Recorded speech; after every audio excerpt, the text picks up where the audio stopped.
Salut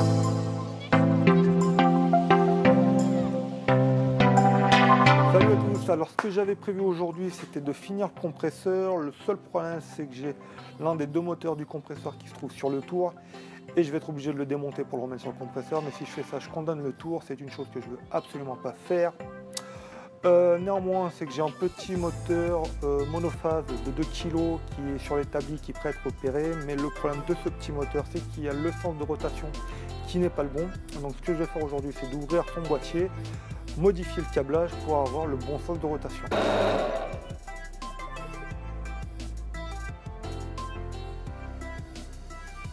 Bon, j'ai déjà repéré le sens de rotation de mon moteur qui est déjà pas le bon, donc je vais pouvoir démonter tout de suite le capot rapidement.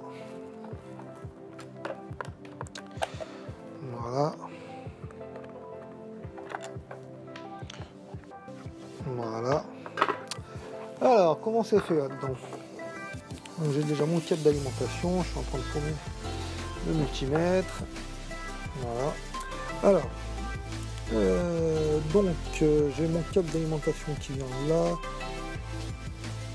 Bon, ce qui est agaçant, c'est quand tu ouvres un capot comme ça, c'est toujours aussi embouffable leur truc.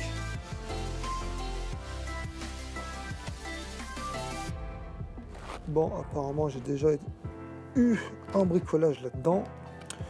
Donc bon, j'ai commencé par retirer tout de suite mon disjoncteur qui ne sert à rien. Voilà. Alors, comment c'est fait? Le compte d'eau. Ah ok, donc c'est ok, donc c'est le condensateur qui a déjà été découpé ou changé. Tac. Donc j'ai mon câble d'alimentation, donc là qui vient m'alimenter sur la partie haute du bornier en neutre. Et là j'ai la phase, mais la phase, on appelle ça la phase qui vient, qui part jusque dans mon disjoncteur et qui ressort de mon disjoncteur et qui part alimenter le bas de mon bornier. Donc jusqu'à là il n'y a pas de souci, donc c'est tellement embouffable leur truc que je vais déjà démonter mon câble d'alimentation.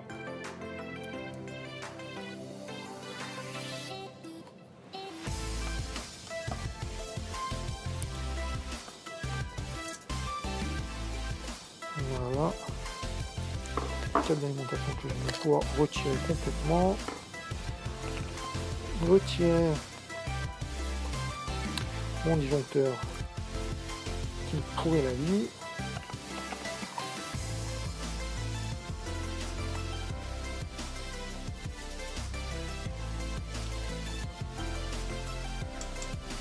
Voilà. Et donc là, je vais pouvoir rebrancher mon câble d'alimentation.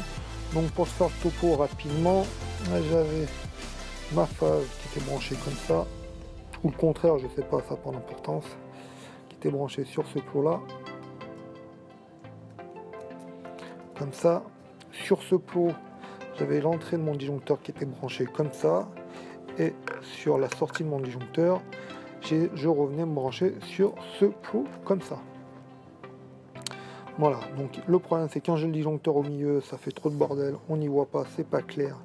Donc je vire mon disjoncteur tout simplement. Donc voilà, et arrêter sans le disjoncteur, c'est exactement la même chose. C'est ça, mais c'est déjà beaucoup plus clair. Donc dans ces moteurs là, comme c'est des moteurs monophase, il y a deux bobinages. Et pour alimenter en bobinage, c'est comme pour alimenter une ampoule, il faut deux câbles, un pour le moins, un pour le plus, parce que ça c'est du courant continu, mais pour une bobine alternative, c'est pareil, il faut deux câbles pour l'alimenter en négatif et en positif. En négatif, en positif, pardon, en neutre et en phase, c'est plutôt ça. Et donc là, on peut supposer que là, c'est mes deux sorties de bobine qui sont alimentées en neutre sur le bas du bornier, et sur le haut du bornier, on peut imaginer que c'est les deux entrées de bobine qui sont alimentées en phase. Donc je vais pouvoir finir de dévisser, enfin de renlever câble d'alimentation. Et comme j'ai besoin de retrouver les deux câbles qui correspondent à ma bobine, donc il y a l'une des deux bobines, comme je viens de te dire, c'est que j'ai une bobine pour deux câbles, forcément l'entrée ou la sortie, comme une ampoule qui est là. Et cette ampoule là, il faut un câble puis un deuxième câble pour alimenter une seule et unique ampoule. Ben là, c'est la même chose pour une bobine. Donc il faut que je puisse retrouver mes câbles qui correspondent à une bobine. Voilà, donc il y a plusieurs manières de faire. Attends, laisse-moi choper le matrix. Voilà. Voilà. Tac. Hop là, viens là, toi. Et je vais pouvoir le calibrer. Donc en fonction des valeurs. Donc est-ce que tu vois? Voilà. Donc là, je l'ai calibré tout simplement en testeur continuité. Donc en fonction de la valeur, de la résistance, j'ai un courant qui circule librement. Et si j'ai un courant qui circule librement, bah, ça bip. Donc on va déjà faire un test comme ça si je peux le trouver facilement. Voilà.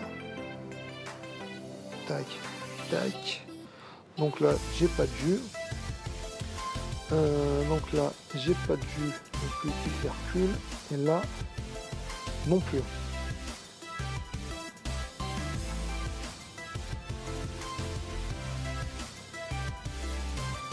Ah mais je suis con, j'ai le condensateur de démarrage, donc le condensateur justement il fait que je n'ai pas de jus qui circule. Par contre si je fais ça, là toujours pareil, j'ai pas de son, j'ai pas d'image, et là non plus. Ah, et là j'ai du jus. Donc voilà, donc c'est exactement ce que je te disais. En fonction de la résistance, j'ai le jus qui circule librement, là pas du tout, donc il bip pas. Et là j'ai le jus qui circule beaucoup plus facilement. Donc je vais le basculer en ohmmètre pour mesurer mes résistances. Et par exemple, si je touche mes touches entre elles, j'ai une résistance de 0. Et une résistance de 0, ça ne veut pas dire qu'il n'y a rien, ça veut dire qu'il n'y a aucune résistance pour le courant. Voilà. Et donc, je vais pouvoir tester. Donc là, c'est toujours pareil, j'ai absolument pas de jus qui circule. De là à là, c'est pareil, j'ai absolument pas de jus qui circule. Et de là à ce clou-là, j'ai bien une petite valeur qui s'affiche dans ohm 5. Donc là, c'est sûr avec certitude que ce fil-là, enfin, j'ai l'une des deux ampoules qui est dans le moteur ou l'un des deux bobinages qui se trouve dans le moteur qui correspond à ce câble et à ce câble. Et par contre, ce câble à celui-là, j'ai pas de jus qui circule. C'est quoi ce bordel?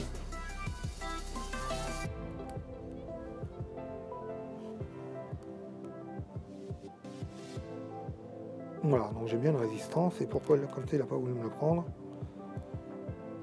J'en sais rien, parce qu'il devait être mal luné. Donc là j'ai bien une résistance et là j'ai une grosse valeur. Donc forcément le courant ne circule pas correctement. Mais comme j'ai une résistance et une valeur qui s'affiche, je sais que j'ai quand même du courant qui circule. Donc je sais que de ma deuxième ampoule ou mon deuxième bobinage qui se trouve dans le moteur, les deux câbles qui correspondent, c'est celui-là avec celui-là. Voilà. Et donc, il suffit d'enverser le sens d'alimentation d'une seule bobine pour changer la rotation du moteur. Donc ce que je vais surtout faire, c'est le condensateur de démarrage qui est câblé d'ici. Je vais surtout pas le toucher, je vais le laisser câblé comme il est. Et je vais prendre ma deuxième bobine qui lui n'est pas raccordée, enfin qui elle n'est pas raccordée à un condensateur. Donc ce fil avec ce fil, donc cette bobine. Et cette bobine, je vais pouvoir la dévisser.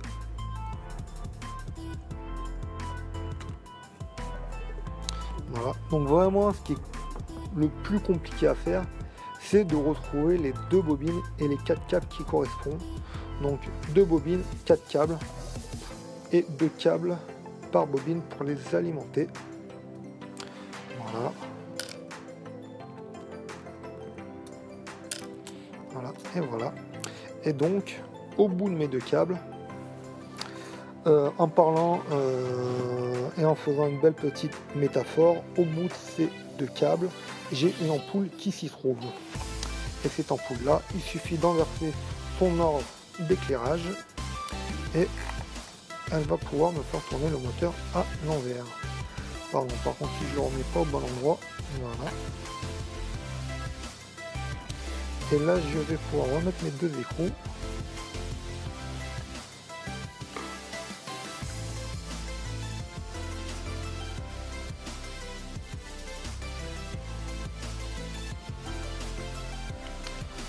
Voilà, et de une.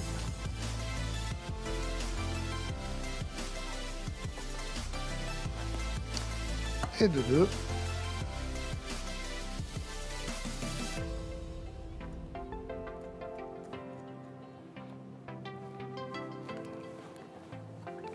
Donc je vais pouvoir le laisser tranquille.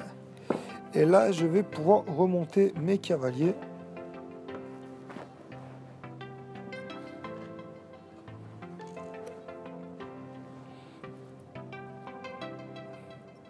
Voilà. Et de 1. Et de 2. Je vais pouvoir resserrer cette partie des cavaliers. Et là, je vais pouvoir attraper mon câble d'alimentation, le rebrancher.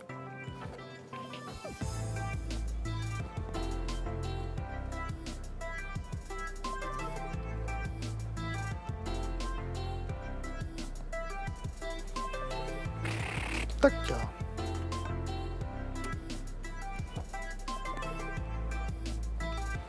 Voilà. Et là, si je mets en route mon moteur, théoriquement, il devrait tourner à l'inverse. Donc c'est ce que je vais essayer de faire tout de suite. Voilà. Sur un truc qui tient la route. Voilà. Et donc je vais envoyer la sauce tout de suite. Et donc là, je vois bien que j'ai mon moteur qui tourne dans le sens opposé du premier test. Et voilà, donc j'ai bien inversé le sens de rotation de mon moteur. Donc ce que je vais pouvoir faire, c'est de tout remonter proprement. Si je retrouve mon tournevis que j'ai perdu en 2 secondes, bien évidemment qui est dessous, que je suis bête. Voilà, donc là je vais pouvoir redémonter et recabler tout ça proprement.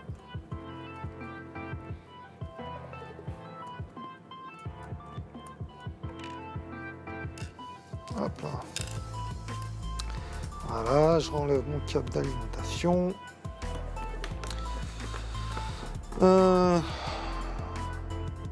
Non, je le remettrai pas parce que j'ai déjà les câbles qui sont branchés sur le tour et qui iront pardon, très bien pour me rebrancher dessus.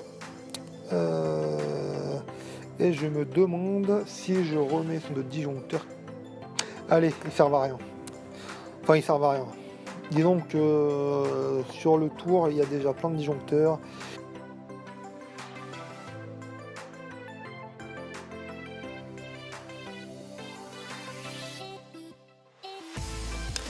Pardon, je vais aller quand même jusqu'au bout de la chose. Pour t'expliquer, donc le disjoncteur à l'origine était câblé comme ça, voilà. Donc, je vais réchauffer mon micro, voilà. Donc si toi tu fais la même manutention ou la même opération sur un moteur que tu as et que tu veux remonter le disjoncteur, enfin j'ai juste tout simplement jusqu'au bout du truc, et l'entrée de mon disjoncteur qui allait comme ça. J'ai perdu mes écrous qui sont là.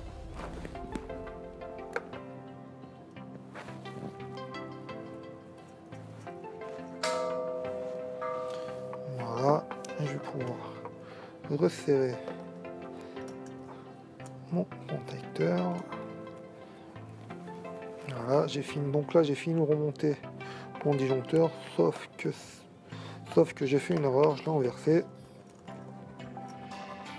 J'ai le câble qui est trop long d'un côté et trop court de l'autre.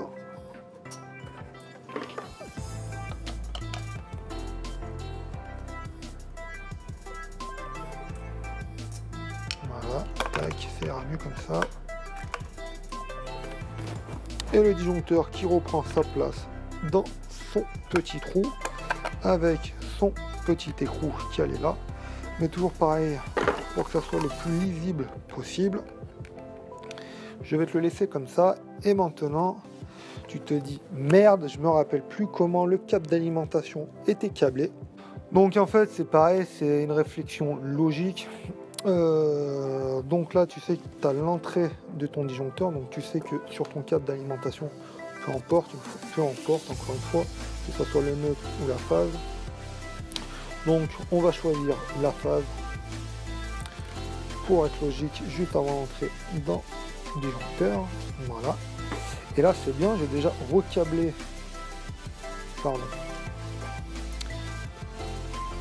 l'entrée de mon disjoncteur. Parce que c'est logique, ce que je veux dire par là, c'est que ton disjoncteur, il sert forcément à quelque chose, à disjoncter en cas de surtension. Donc il faut pouvoir rentrer et ressortir. Donc là, tu es sur un plot. Voilà, donc là, voilà, ton disjoncteur, il se trouve sur un plot tout seul. Donc s'il se trouve tout seul et qu'il faut rentrer forcément dans le disjoncteur pour pouvoir protéger le moteur, donc on sait que forcément, on va pouvoir se câbler dessus.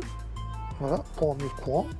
Et donc le courant qui va rentrer dans le disjoncteur, qui va ressortir et qui va alimenter les bobines. Et l'autre, où est-ce qu'il va se câbler? Ben, c'est pareil, c'est par déduction, étant donné que là je suis déjà branché, j'ai déjà branché l'entrée de mes bobines en phase et qu'il faut bien alimenter le neutre quelque part, donc tout simplement sur la partie haute du bornier. Et j'ai mon moteur qui est recablé avec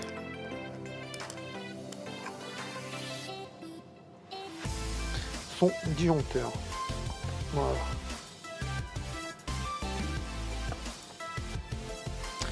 Et encore une fois, que tu te câbles sur ce plot ou sur celui-là, ça n'a aucune espèce d'importance parce qu'il y a le cavalier qui conduit le courant.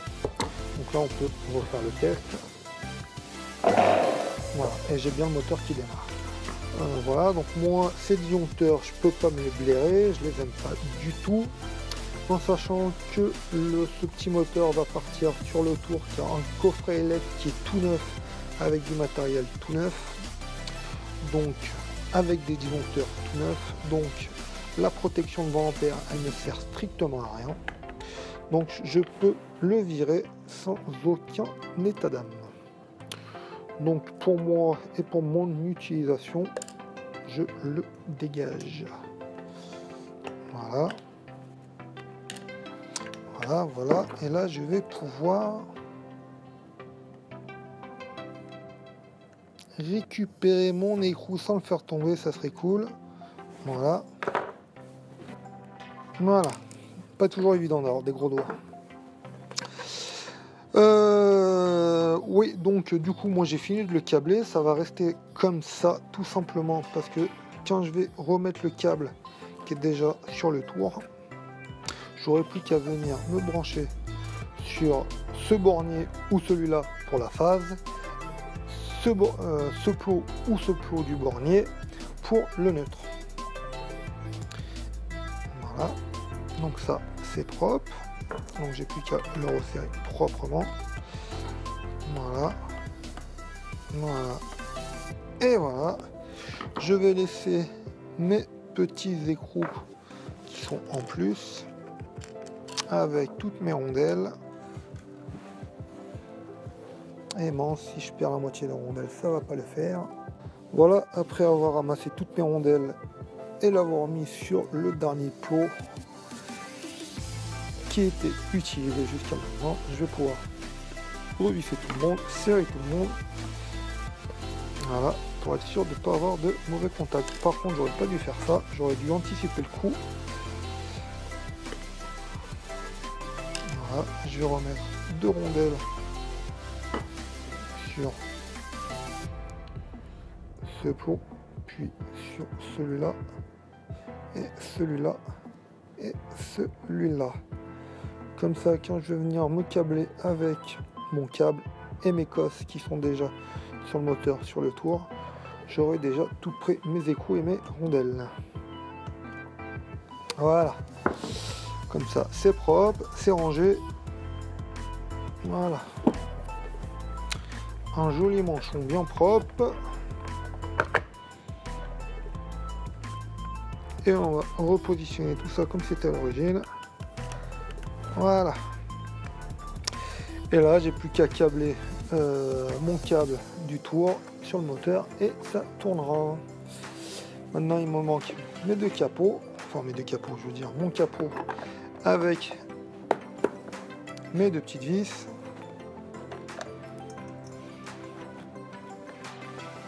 Voilà. Bon, content, ça a pris, je sais pas, moins 20 minutes à peu près pour faire ça.